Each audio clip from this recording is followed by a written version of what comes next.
This is Talk is Sheep, a podcast by the Wild Sheep Society of British Columbia. Come along as we take conversations that matter to you into the high alpine.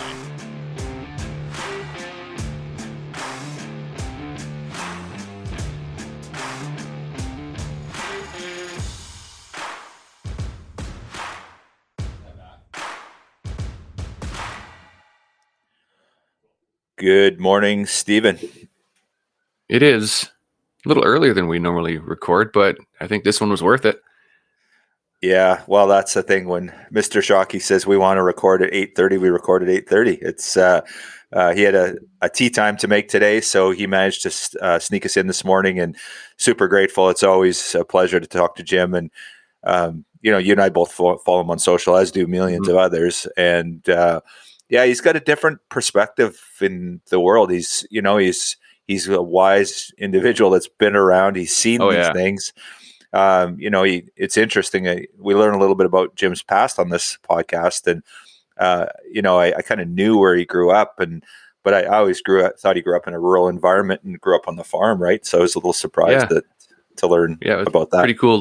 Pretty cool dive into a little bit of Jim Shockey before he was Jim Shockey, right? Knowing a little bit about his history and what he used to do as a kid was not what I expected. I totally expected somebody who came out kicking and screaming with a rifle in his hand and shooting deer before he was out of diapers type deal, right? That's just the type of person you expect him to be. But no, it was pretty cool, pretty neat to get to know. Well, and we had a fairly narrow window there, as you can appreciate. Jim's on tight timelines, and we sort of dive into where we are today in the social media world, and he's the pointy end of the stick when it comes to dealing with all the stuff. And he's obviously being the anti-hunting community is always kind of chasing after him, and he gets a lot of trolling on his pages, and he's always dealt with it so well.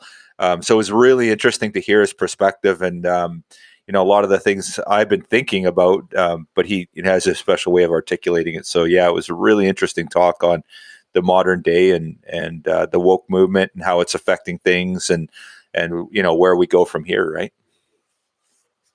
Yeah, it's again the public persona that you see is a little bit different than Jim Shockey, the person we get a chance to talk to him one-on-one here. And he's so articulate, and he's very passionate, and he conveys very well the thoughts that I think we're all thinking without even realizing we're thinking them, if that makes sense. Mm-hmm. Yeah, and again, he's been doing this. He said he's been in the industry 40 years, and he's seen the evolution where, the golden days when, hunters were kind of legends, and they kind of, they would be in the mainstream media, and that stopped a long time ago, and things are different now, right? So he's kind of seen the two sides of things, and really interesting to get his perspective, and the perspective on where he thinks,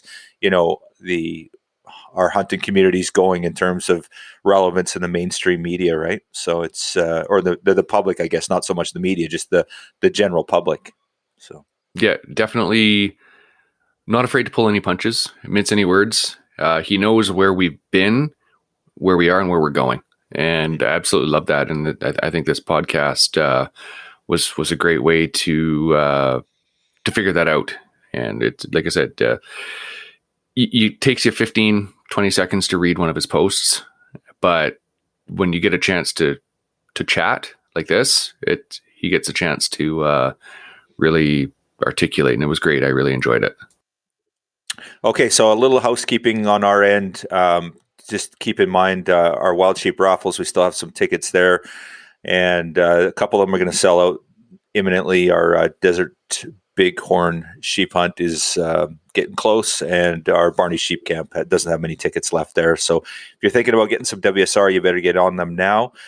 And we also just released a life member raffle. So you buy a $100 ticket, you get a 1 in 200 chance at a silver sage pronghorn hunt in Alberta, and you get a Yeti mug, which is I think it's retail, and that's $40 plus the logo. It's about a $50 value. So basically, you're getting a mug and a $50 raffle ticket. Is if you did the math on it, $100 tickets. There's only 200 sold, and you got a chance of going to Alberta to hunt antelope with Silver Sage Outfitters.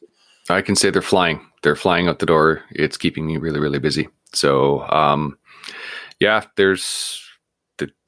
got to be over half sold at least. Got to be. They are. Yeah, it's over 50% now in the first 2 days. So this is for life members only. If you're not a life member, consider joining. You go over to wildsheepsociety.com, click on membership, and we're also doing a membership promotion, which we haven't launched yet, but we're backdating it to January 1st. So if you sign up as a life member, you're going to get in for that chance to win. And first place prize on that is a fully guided sturgeon trip on the Fraser River. So some really cool prizes and great opportunity to sign up if you're thinking about up into life. And then the big thing is you're supporting a conservation organization that's putting money back on the ground. $318,000 in 2021. Right now, we've got our Act Now campaign up. We're advocating for the bighorns in the region, for the Kootenay region. As you may or may not have heard, what are we up to? 5 bighorns last week, Steve? 7. 7 bighorns were the result of a highway collision around the Radium region. There's a bunch of things going on in Radium right now. It's a bad time of year for these bighorns. They come down around the highway. There's high speeds. The traffic volumes are up because the number 1's closed. So people are routing through Radium. And the regional bios are telling us there were 200 bighorns killed over the last 10 years, but there were 7 last week in the last 10 days or something like that. Yep. And so, there is plans to build an overpass, but it doesn't, a wildlife overpass, but it doesn't exist. So, we're really, this is front and center for us, this Region 4 issue. And we're really pushing the government to do more. They want to just kind of rely on the whole LEH argument around these bighorns. And we're like, no, we need to look at this holistically. We need to look at, let's have a discussion around regulations with regards to hunting. We're okay with that. And give us the data that you're going to support it with LEH, or are there alternatives there? But really, we're looking big picture. We need to do all these other things, wildlife overpasses, dealing with habitat, predation, disease and health, all these different issues that are affecting these bighorns, stuff that's going to have a meaningful change. We could even stop hunting them. It's not going to restore these populations. So, that's kind of our argument. We need to do more for bighorns in the Kootenay region. Yeah, LEH is one small piece of a larger puzzle, right? You can't just pull one piece out and hope that it's going to be complete, right? It doesn't make sense. As you said, habitat, predation, overpass. There's so many pieces there, and we're willing to come to the table and with other stake and title holders to have a conversation to put together a plan on what that looks like. Right now, it's let's put that lever on hunters again. And they've suggested things, but we know from dealing in the past how that looks, right? It's put something down and we'll look at it, we'll study it to death, but right now we'll do this, and we're still fighting 15 years later. So get involved and reach out to your MLA, join the society, and have your voice heard. So anyone interested in a bit more of the background on these bighorns, there's a bighorn management plan for the Kootenay region. There's our position statement on it, and there's an opportunity to do a bit more if you want to get involved with this movement and stay apprised of it. So go to our website, wildsheepsociety.com/act now, ACTNOW, and you'll get some more info there, and you can get involved if you feel like you want to do more. So with that, this is episode 60 with Jim Shockey. Just a fantastic episode. Offline, we talked to Jim, and his timelines are tight, but he can fit us in for these shorter talks. So he's offered to come back. We're hoping he'll be back on the show. I think he suggested number 70 in the. He doesn't want to be number 70 because it's getting too close to his age. Right. Yeah. That's what it was. Yeah, exactly. So enjoy episode 60. Across Canada and throughout the world, if you come across a campfire in the woods, on a mountaintop, or next to a river, you'll find warm company and friendly people gathered around. Regardless of your lifestyle or place you call home, we invite you to learn more about what it means to be a hunter in the modern era. If you love the outdoors, care about where your food comes from, and are concerned for the future of wildlife and the environments that they need to survive, pull up a seat. We have a story to tell. Welcome to our campfire. Coming on the show. Really appreciate you taking your time today. Yeah, I'm glad to be on. I understand it's number 60. Number 60. Yeah. Yeah, you wanted to kind of get up in my age bracket before you put me on. Is that the idea? Didn't want me on in the 20s, 30s, 40s, 50s. No, you got to wait till it's in the 60s. Great, thanks, guys. Total respect for that. Actually, the truth is, Jim, we just really wanted to get in the Shocks Therapy studio, and this is the only way we knew we could do it. So this was getting in the back door with you. Yeah, well, welcome. You're definitely in our shock therapy studio. I've got the camera angle a little bit here, so I can see where that light shouldn't be on the camera, but you got as good as you're going to get today. Fantastic. Well, thanks for having us, and always just great to sit down and talk to you. And every time I run into you, I learn so much about what's going on in the world of hunting. And you think you know something, and then you talk to Jim Shockey and you learn about 100 other things. So just looking forward to catching up with you today. Yeah, it'll be fun. Jim, so, we all follow you on social media. Pretty easy to do. You keep us apprised of things, and we know family's such a big part of who you are. But, I'm a prairie boy. I think you were born and raised in Saskatchewan. I know the family farms out there. Is that where your origin is all the time? Or I know you've been on the coast here for years. Talk us through that, because I was thinking about that this morning. Sure, yeah. I was born in Saskatoon back in 1957. You guys are you're a little too young. That was the last century, actually. But yeah, Saskatoon. I grew up in a trailer park, so I went to public school and high school in Saskatoon. But at the age of 17, I left home and came out to the coast, and pretty much have been here ever since. I came out for a swimming scholarship for Simon Fraser University, went for 2 years, and then walked onto the Canadian national water polo team. So had to centralize in Ottawa. So I went to Carleton University for 2 more years after that, and then came back to the coast and been out here ever since. We've actually lived here on Vancouver Island, not too far from our Hand-to-Man Museum, which is where our studio is, for the last 35 years. Yeah, beautiful part of the world, and every time I drive by, I'm envious that area there. It's so gorgeous. I'm, of course, in the metropolis of Victoria here, which is nice enough, but it's certainly not where you're at there. So envious for sure. It's pretty nice. I mean, people ask why here, and really, Louise, Nana Weezy, a lot of you know her as. We had our choice. We could have lived anywhere, and when it comes down to it, I mean, it's pretty nice in British Columbia. I mean, compared to everywhere else in the world. And when you narrow it down, it's pretty tough to golf in Kamloops right now, but I'm, going to be golfing today. So hence the reason you thought I had a real important meeting, but it's actually just a golf tee time. So you can golf all year round here, where else can you golf all year round in Canada or British Columbia, or along the coast? Well, that's pretty important, I would say. So we'll be respectful of your time there for sure, Jim. So now you were born in Saskatoon. Did you grow up? You must have been a farm that you grew up in. Then it was obviously rural, right? No. I grew up in a trailer park. We on the outskirts of Saskatoon, right beside the old the Stardust outdoor theater. Ring. Oh, okay. Yeah. So I could stand in my bed in the trailer and watch the bad movies. I don't know if you remember those. Well, you wouldn't remember those, but the early 60s they were pretty racy movies, and I'd be able to watch them every night on the big drive-in theater. But not on a farm. My family grew up on a farm. We do still own a ranch out there, Louise and I, over the years.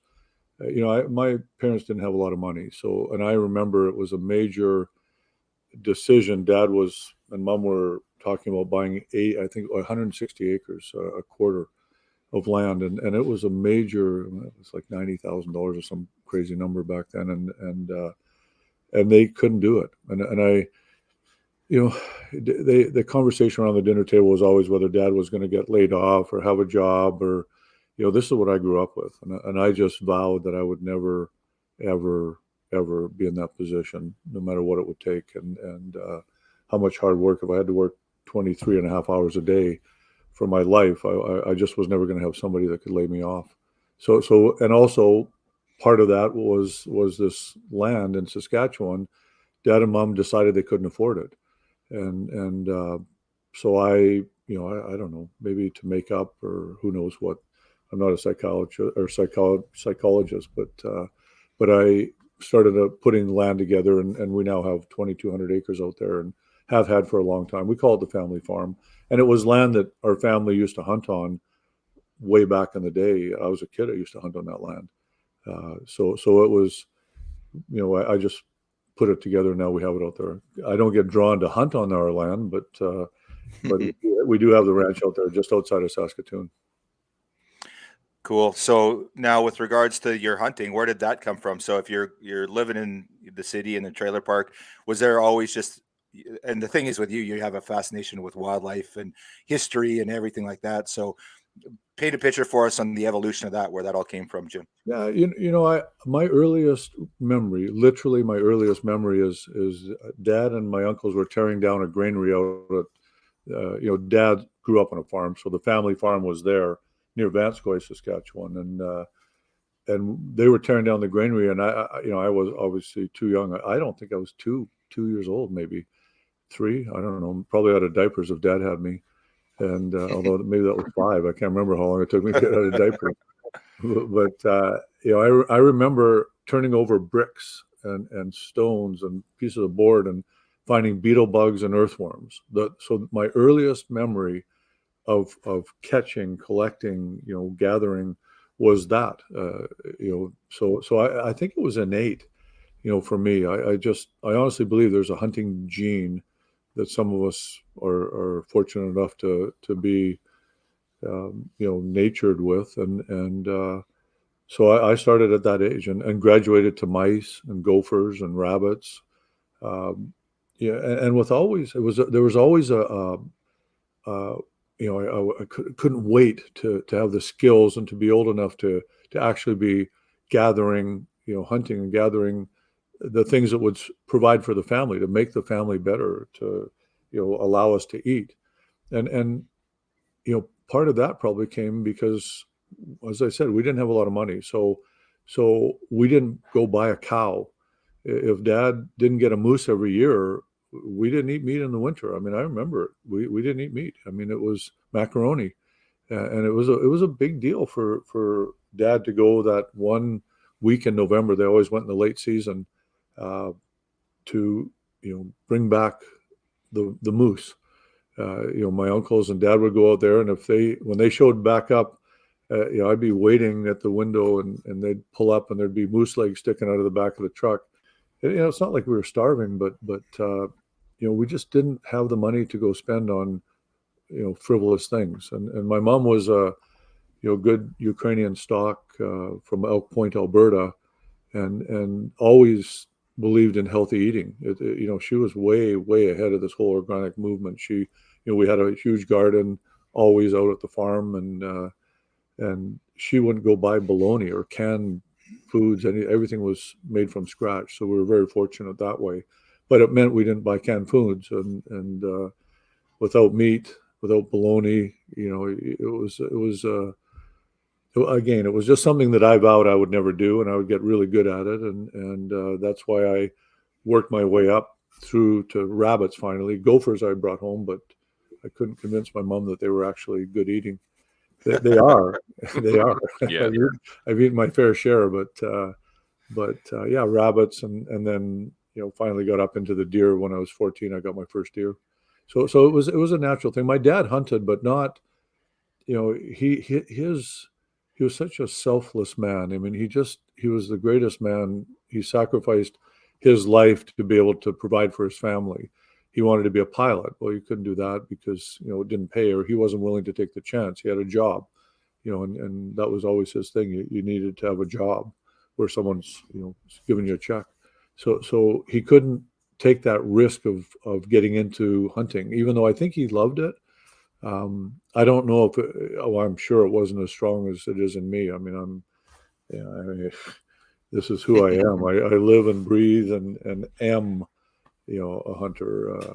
But Dad would do it for the meat, and you probably watched the shows over the years. It was for the meat. I mean, it was the antlers he could care less about. One of my favorite things was an episode. You guys were in the Yukon. He walks out onto the lake with his fishing rod, throws out one cast, reels it in, goes, "Fish aren't biting," and walks away. I love that. Absolutely love that. Yeah, people always ask, did we feed them those lines? And I said, look, these guys couldn't remember their own names. My father-in-law and Len and my dad Hal. That's just who they were, and they loved it. And I think they, the more irritating they could make my life, the better they felt about, their hunt. Because they were just. You guys all saw half an hour of the show. I was with them for a week. I'd phone Louise at night and say, I don't think I can do this. They purposely would be coughing and wiggling and giggling and hawking loogies out the window, for just when prime time would come. I mean, this is what they did. And then they'd look and see my reaction because they didn't care. They knew. I've said this before, that I learned more about what hunting really is about from those two old gentlemen than my entire career. And it's about having fun. When it comes right down to it, it's fun. I mean, it's just fun. You're having fun with your family, your friends, the camaraderie, the stories you tell, the laughter, the smiles, and the memories you make.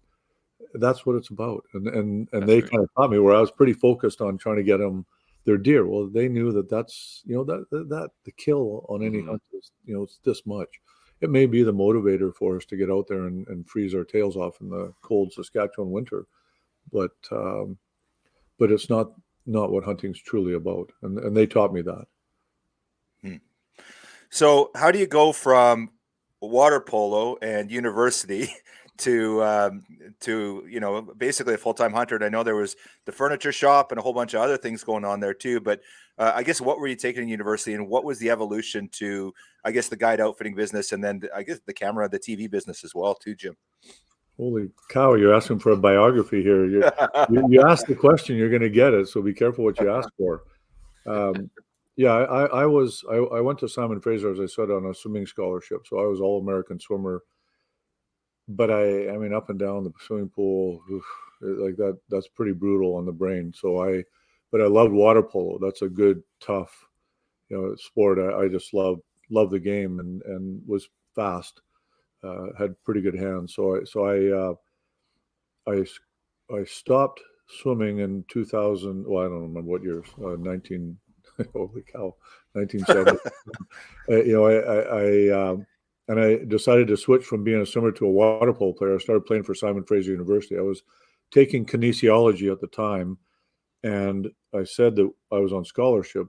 Simon Fraser was the only Canadian university that gave scholarships for sports in Canada. The Americans did, but Canadians, we had CIAU at the time, and they, something Canadian universities, and they didn't believe in giving scholarships. So Simon Fraser wasn't allowed to compete in Canada. We had to compete in the States. So that's why I was all-American swimmer, even though I was a Canadian university. I'm taking kinesiology. So Simon Fraser was on the cutting edge of kinesiology, and the rest of the universities in Canada did not recognize it as an actual legitimate undergraduate degree.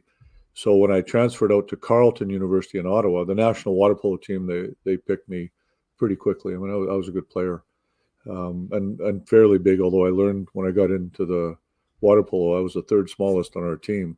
They're big guys. Internationally too. We didn't have a big team compared to the other teams, but I was mean, so I survived it. But when I transferred over to Ottawa, Carleton, they didn't recognize my courses that I'd taken in Simon Fraser. Not all of them. So I did 2 years in Carleton and ended up 4 classes short, like a semester, 4 classes only for a psychology degree, and 5 classes for a biology degree short, and 6 classes for a combined major with those two. So, but I was in for sports. I didn't care about that. And when I did 4 years, I was like, I'm out of here. This is, sitting in a classroom is not for me. I think I challenged most of my courses on the last year. I just didn't want to sit in a classroom anymore. I had a life to live. So, excuse me, I went out to British Columbia. There was Andre Molnar is a big developer, or was a big developer in Vancouver, still is to this day, actually. And he's a water polo. Hungarian national sport is water polo, so he offered me a job. So I started as a laborer with a shovel and a broom on a construction site, and took courses at night about building. I can't remember what it was, in one of those colleges there. So I did night classes, and within 2 years, I'd worked my way up to project manager, and was doing. I think in the end, I had 10 houses going in Whitehorse in White Rock, and 3 apartment buildings in Castlegar, and that was 1981. For anybody that's old enough to remember. Interest rates went up to 23%, and I walked away from, I thought I would be a billionaire, and I walked away with my dog, my stereo, and my car, and none of them were great, including my dog. Nobody lost money, so that was good, but I literally had to start all over again, and that's where I got into the antiques. My grandfather was dying at the time, and I went out to help my grandmother because I had nothing else to do, and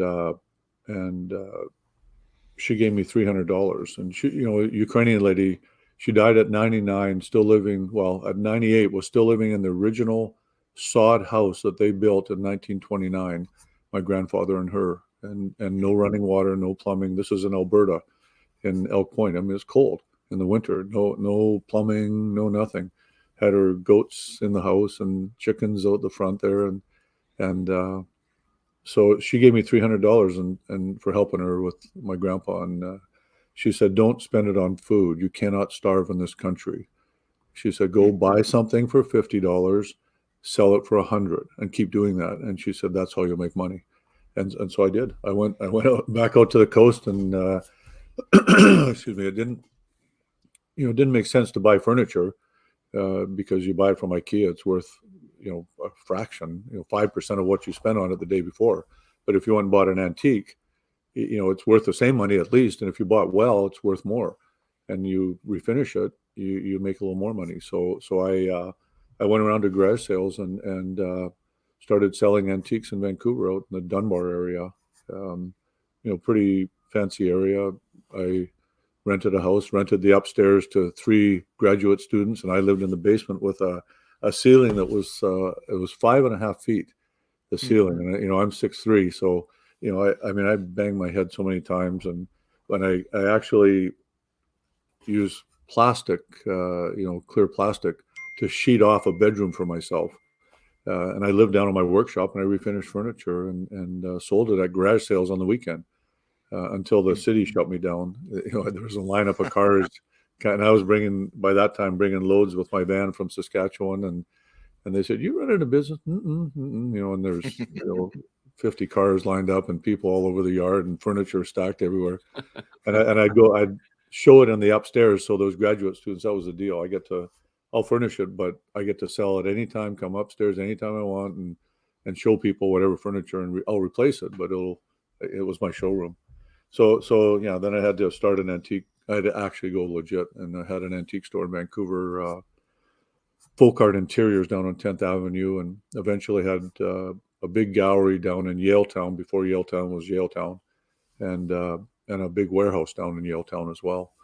And then Ralph Lauren walked in one day. We were running out of antiques in the prairies. I literally had a semi-trailer coming out every month, and Ralph Lauren walked in one day with his crew and essentially bought me out. I furnished all his Ralph Lauren country stores. He was trying to get away from the Polo brand, which was a franchise, and he wanted to own the country stores. So we furnished all his original country stores, and that took all my inventory, and I used that money to buy my first outfitting territory on Vancouver Island. And in the meantime, while I was doing all that antiques, I was writing for magazines. Doing two jobs essentially, selling antiques, but also creating a profile within the outdoor industry. I didn't know if I'd be selling camouflage T-shirts. I mean, at the time, camouflage was new. I didn't know what it would be, but I knew I'd be in the outdoor industry because that was where my heart was. I love art, ethnocentric arts, ethnographic arts. I love it, but my heart is in the wildlands, and so I knew I needed to somehow make a living in our industry, which I didn't know what it would be, but I wanted a profile. That's why I was writing articles for magazines. So when I made the jump to outfitting, I already had a fairly high profile in the States, even just from my writing in the magazines down there.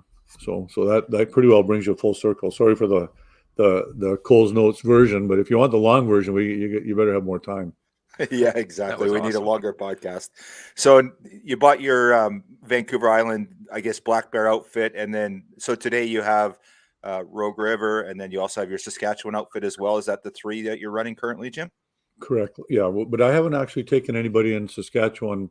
Eva, our daughter, and Tim, our son-in-law, they've hunted it a couple times since 2012. 13 and 14, we had those horrible winters, and I just have not seen the deer come back like I want them to. So I'm not going to go take hunters and kill deer when they need to recover.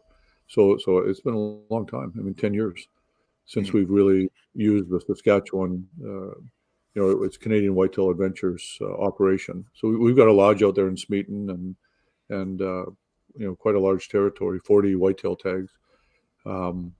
But we haven't taken any hunters. I sent the guys in there this year to set up some trail cameras and see what's around, to see if the numbers are returning to what they were pre 2012. It was actually 2007 was the big hit. It's that long ago. It takes that long for these populations to recover in that fringe habitat, which whitetail deer, pushing north. When I was a kid, there was no whitetail deer, or very few. When my dad was a kid, there was none. So they've pushed north, but they're just on the edge of where they can survive. They can't go much further north anymore, and bad winters knock them back for a long time, generations. So I've held off on the outfitting out there. There's enough for the local guys for sure to hunt, but to bring in more people, put more pressure on the whitetails, I've just left that alone. And yeah, we've got our Vancouver Island Pacific Rim outfitting territory on Vancouver Island that I've had for going on almost 30 years now. I think, yeah, it'll be 30 years next year. So that one's, still going, but COVID, of course, knocked that back. We haven't taken anybody for 2 years. And then our Rogue River outfitting territory, we lost 1 year to COVID, but we were back at it last year. That's a fabulous place. I love it. It's 12,000 square miles of untouched wilderness, no roads, not a single road in the territory. It's awesome. Fantastic. Yeah, I know our treasurer, Joe Humphreys, has been talking with Ryan Leaf about trying to work with you guys, trying to do some sort of hunt through our wild sheep raffles up there with you guys. And but I know you guys are booked up, but we've been talking to you guys about that, and it'd be fantastic to work with you on that. Such a great area, and yeah, fantastic. Yeah, it's beautiful. I mean, people ask they come to our museum and they say, well, you've been all over the world, many times, and all these crazy places. Where, what's the most beautiful place you've been? And it's the Yukon. I swear, there's one valley I go every year, last week of August, first week of September, and stand on one little spot, and I can see 30 miles this way, 30 miles that way, and the valley is a beautiful flat valley with mountain range after mountain range after mountain range, and the mountain birch are crimson red, and the willows are yellow, and you've got the caribou moss on the mountainsides, and then the snow caps. It's I don't think there's a more pure wilderness anywhere in the world right now, from what I've seen. And, Siberia is like Grand Central Station compared to the Yukon. So it's a spectacular place, and anybody that hasn't been there, put it on your bucket list, because it's worth going. Now it's also worth getting out of once you hit October. No, thank you. I'm good. Ryan can stay up there and try and run on these ice covered roads with no daylight in the winter. But yeah, it is a beautiful place up there. Yeah, I did my first fly-in hunt this mid-September, and we flew out of Dees about an hour northwest, so about an hour south of the Yukon border. And it's my first time being up that way. And just I know what you mean. You get up to the crest there, and you just look, and it's nothing except valleys and rolling hills, and it's just unreal. It's just it takes your breath away. Yeah, people don't realize how big this Earth really is. The sky's falling in. The environment's never going to mend, but the world is a big place, and nature is a powerful force that we're not cosmic events in nature. We're part of nature, and a lot of people forget that. They think we're above nature. We're not. And when you stand up there in those places and you've flown for an hour and a half and there's not a single anything other than wilderness, you get a little different perspective than when you're sitting downtown New York City and thinking the world's going to end because pollution and because of noise and whatever, buildings. It's a luxury problem. Yeah, you feel really small. Yeah, you do. Up there, you realize we really are small. Yeah, we're insignificant, and we can't fathom.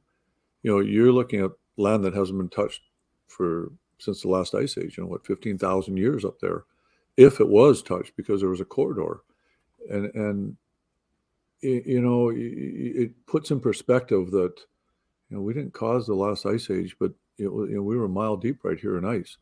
And the one before that and the one before that, we can't think we can barely think in terms of decades, let alone, centuries. And then, we have history going back millennium. Okay, got it. That's nothing. It's not 10,000 years. 10,000 years ago, we were hunter-gatherers, and that's nothing in time. I mean, when you try and think 100,000 years, you can't. Our imaginations are incapable of going there, let alone 1,000,000 years, 100 million, 1,000,000,000 years. We can't even, it just doesn't compute.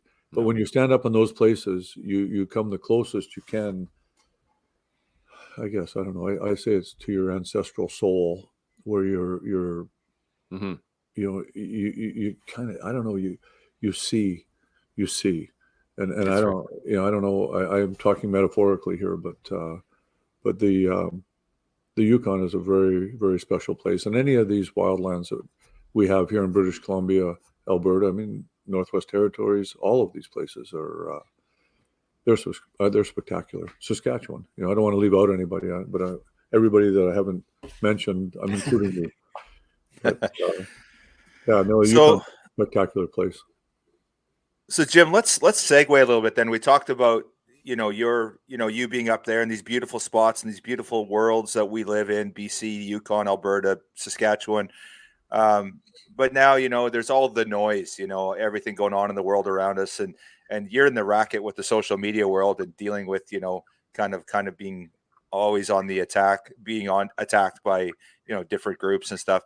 But, where do we sit in the modern day world? Like, you said there's this history and in terms of, millennia, we're just a speck in time, but there's all this energy and, this sort of this divisiveness in this current world we live in. And I know this is a total segue, but it's a big part of what you deal with every day. So I'd like to hear Jim's view of the hunting industry and the world the last 50 years and where we come to today now, really. So the biography was easy. This one, yeah. Who was it? Churchill said, "You want me to do a 2-hour speech? That'll be $1,000. You want me to do a 10-minute speech? That's going to be $10,000, because it's far more difficult to squinch up what you want to say in such a short period of time." I've been in the industry now for 40 years, and I'll talk specifically about the industry. We had some issues back in the early 50s and 60s. Guys like Howard Ruark and Hemingway and these guys, they were pretty macho. I mean, when you really look at it, I love reading their stories, but I wouldn't say they're misogynist, but they're certainly they created part of the problem, And it's fair enough. You know, when Ruark says, what did he say? He slept with X amount of women and was bragging about it. It's like, you idiot. You know, what do you think's going to happen? The backlash for anybody's perception of that kind of human being who also is a hunter is going to be negative. And you know, then you had Kennedy assassination in 1962, and that pretty well got rid of any hope we had of getting on television. We had Kurt Gowdy's American Sportsman at the time, and we didn't. I didn't have a TV. But speaking historically, there was. And, you know, Kennedy assassination, that kind of sent, you know, that's when that pendulum, however you want to describe it, started coming back. And it started gaining momentum really, really hard. I mean, through the 80s, growth industry was environmentalism, 90s, you know, same thing. But a pendulum's a pendulum, right? And it swings out and it, you know, stops gaining momentum when it gets too outlandish. You know, their behavior was outlandish, and the pendulum started coming back. And I'm not saying they were personally responsible, but that attitude was wrong. You know, hunting, let's put our foot on the animal and put our gun on it, and let's, you know, it's you know, beating our chest machismo that just wasn't acceptable. And it's gross. I mean, I don't know. I don't like it. And I'm a guy, and you know, I am not averse to beating my chest and saying, look at me, you know, this is my, you know, I don't know, maybe it's just, there's some of that innate, you know, you can't fight it. We are who we are, but we also can have higher sensibilities and recognize it. And it's not a weakness. And as that pendulum is swinging out, I think they're getting too outlandish on the one side now. You know, they'd love to have this pendulum swing all the way around and us disappear forever, but it's not going to happen because it's too outlandish. It makes no sense. Common sense is just kind of gone. You know, the political correctness nowadays, the wokeness, you know, that stuff never goes on forever. I mean, the Spanish Inquisitions went on for how long? You know, it was a long time, but eventually people said, what, you know, that doesn't make sense. You know, they're a witch, and they're, you know, if they drown when we throw them in the water with the rocks tied around their legs, it proves that they were innocent. If they live, they're a witch, obviously. So we got to burn them. You know, I mean, that's essentially what we're at right now today.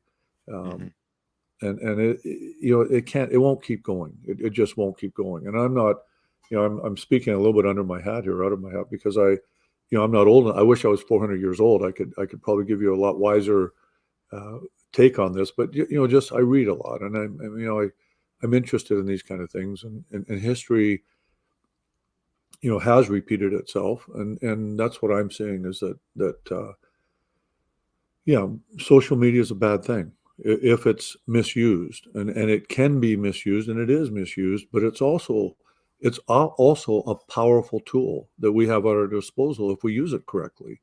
You know, I can reach right now. I can make a post and you know, reach millions of people.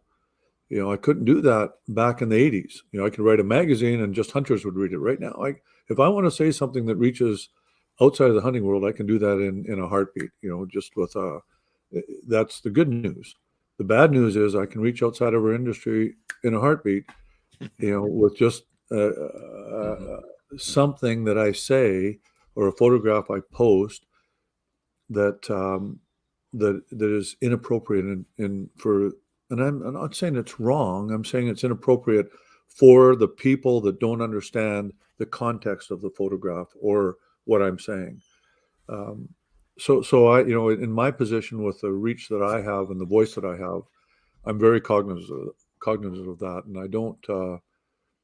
You know, I try to use the tool properly to build something, as opposed to tear something down. So you know, I'm very aware of when I make a post, the message that I'm sending out there to the non-hunting public, as well as to us hunters. You know, we get it, we understand. You know, conservationists. You know, I don't call myself a hunter. I call myself a naturalist. You know, we live field to table. It's a lifestyle. You know, I love birds. I love insects. I love, you know, everything, minerals, you name it. Come to my Hahnemann Museum here in Vancouver Island, and you'll see. You know, so I'm a naturalist, and that's hunting is part of being a naturalist. It always was. What's changed? Nothing. There's more people in the world, the opportunities are less, but hunting was always a part of living a natural lifestyle. So I think as long as we keep using the reach that we all have to carefully and properly, you don't take a hammer and hit yourself on the head. That's not really the proper way to itch your ear. It's if we're careful with it, and a lot of people will say, I'll never back down, those idiots. That's I don't know, it's moronic, because why would you want to die on that hill? To what effect? What have you actually done to positively impact the view of hunters and hunting on the non-hunting public by dying on that hill? It doesn't make sense to me. I mean, you can use all kinds of analogies. A willow, I'd rather be a willow bending than an oak tree, and get blown over. The willow's still standing there after every single hurricane that ever came through. Oak trees get knocked over. So and again, I'm using all kinds of illusions here, but I do think the pendulum is slowing down. I think that there's a lot of work being done by the younger generation, you guys, your conservation efforts. I mean, I read, Steve, your curriculum vitae, what you're members of, and the amount of money that you've put towards what you believe in, conservation of the wildlife species. My dad didn't do that. His generation did not do that. Hemingway did not do that. Neither did Ruark. But you guys are, and the next generation younger than you, your children will too. They recognize the responsibility to look after and steward this amazing resource, and we can't take it for granted. So I, as long as we keep, you just have to stand tall, stand proud, and tell the truth, and continue to tell the truth, and do it in a way that's palatable for the people that are non-hunters. Not everybody understands what the picture of a dead animal and why we're smiling. They think we're happy because it's dead. No, we're not. That's nothing to do with it. It's respect for the animal. I can get, like I say, get deep into this, but you paid for the 10-minute version, so I'll try and keep it short. But I have great hope for the future. It's not going to be like it was in the past. It'll be more heavily managed. The freedoms that we had, that I had growing up, my father had, they're not going to be there. They just can't be. There's too many people, and the resource, specifically talking about wildlife, it's not greater. It's unless we buy back, preserve, somehow keep the wildlands for the wildlife, and not turn it into soybean pastures or soybean farms. There's not going to be more wildlife. We're going to reach carrying capacity with all of our conservation efforts, with the space that the animals have. And then they're going to need more space if we want more wild animals, which means more value, which we know that argument. And it's common sense, it's logic. Make them worth $1 million each, and you're not going to have cows on that land. You're going to have deer or elk or moose, whatever it is you want. So I think there's an awareness. People are tired of the rhetoric and the lies. They're realizing, well, wait a minute, that makes no common sense whatsoever. And time is going to also say, well, you predicted, 13 of the last 3 end of the worlds. It just can't be ending. It's just, so that means the whole thing, your whole premise is wrong. That means you've been lying to us all the way along. And who made the money? And they'll start to realize, someone will start doing investigative journalism and find out who's making the money on some of this. I don't know if I'm allowed to say it, but bullshit. Who's making the money on it? Because there's always money at the root of it when you've got lies.